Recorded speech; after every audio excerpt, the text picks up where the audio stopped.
Pendant que les travaux de restauration de la cathédrale Notre-Dame de Paris entrent dans leur dernière phase, le musée du Louvre vient d'ouvrir une exposition inédite consacrée au trésor de la cathédrale. Je suis très contente d'être là. Ça, c'est une exposition exceptionnelle qu'il ne fallait surtout pas rater. Ça m'évoque la dévotion pour Notre-Dame depuis un millénaire. C'est un grand respect, une grande admiration pour le travail de l'Église. Je suis venu voir cette exposition par mon grand intérêt dans la cathédrale de Notre-Dame et aussi pour l'histoire de l'art. Je suis très intéressé par cela. Et là, on a beaucoup d'éléments qui nous aident à comprendre le développement de Notre-Dame et sa fourniture.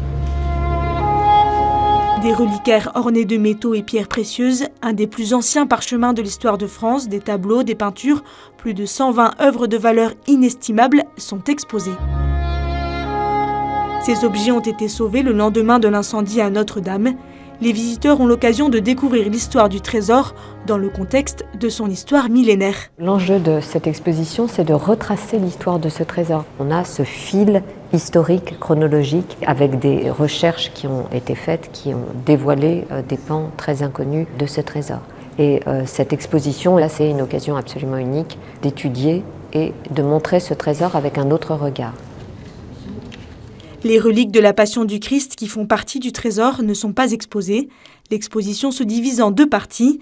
La première raconte l'histoire du trésor depuis les temps mérovingiens du Moyen-Âge jusqu'à sa destruction complète lors de la Révolution française. Il n'y a principalement que les livres qui nous sont parvenus de cette époque. Les livres du trésor sont vraiment ce qui reste du trésor du Moyen-Âge. Comme ils ne pouvaient pas être fondus à la Révolution française, ils ont été conservés.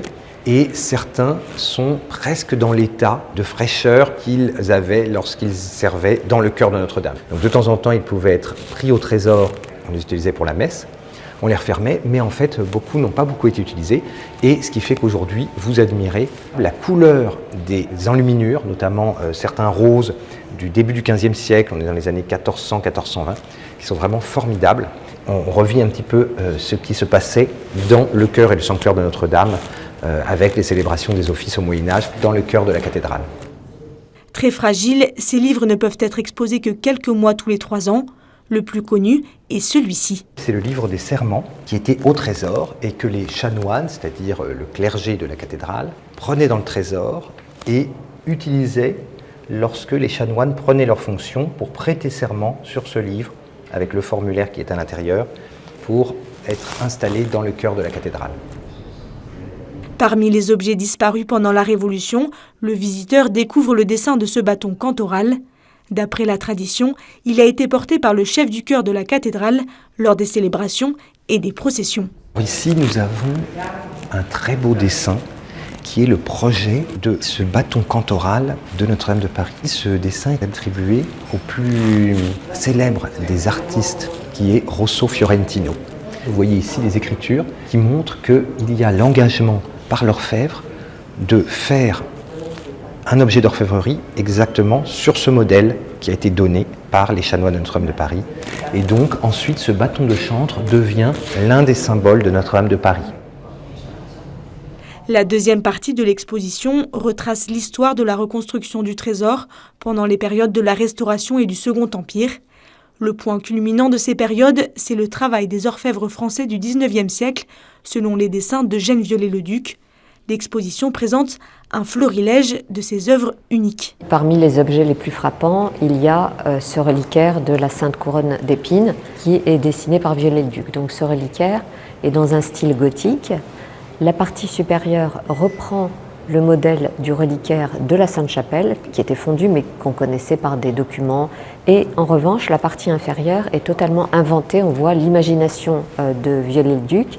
Donc c'est une pièce très spectaculaire, de grande taille, qui est d'une qualité d'orfèvrerie extrême, qui est enrichie de pierres précieuses. Ces pierres précieuses, c'est l'archevêque qui avait fait appel à la générosité des fidèles. Et donc les dames de la paroisse ont donné des bijoux pour que les pierres puissent enrichir le reliquaire. On a ici un objet aussi très spectaculaire réalisé par l'orfèvre Poussiel-Gruzan. Donc c'est un ostensoir il est inspiré du Moyen-Âge, mais en mêlant diverses sources d'inspiration. Donc au centre, pour la gloire, on a les symboles des évangélistes. Et puis sur des rinceaux, on a ces étonnants anges qui balancent un encensoir, qui ont l'air figés dans le mouvement. Et on a des tas de détails à regarder, comme on avait au Moyen-Âge. Par exemple ici, l'agneau avec la croix. Et sur le côté de l'ostensoir, on a des têtes fantastiques. Et le socle de cet objet montre des anges qui portent les instruments de la Passion. Donc on retrouve ces reliques très vénérées à Notre-Dame, les clous, le bois de la croix et un ange portant la couronne d'épines. Au-delà de sa dimension culturelle et patrimoniale, cette exposition évoque également une longue tradition chrétienne de la France. Toutes ces œuvres d'art ont été faites par des artistes qui étaient au service de l'Église et tout ce qu'on pourrait appeler ce luxe est mis au service de la foi chrétienne. Donc c'est effectivement quelque chose qui caractérise tout à fait ces œuvres.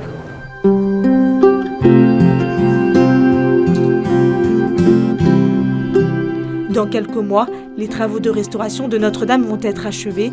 Le trésor de la cathédrale regagnera alors sa place historique dans la sacristie qui lui est consacrée. L'exposition au Louvre est ouverte jusqu'au 29 janvier 2024.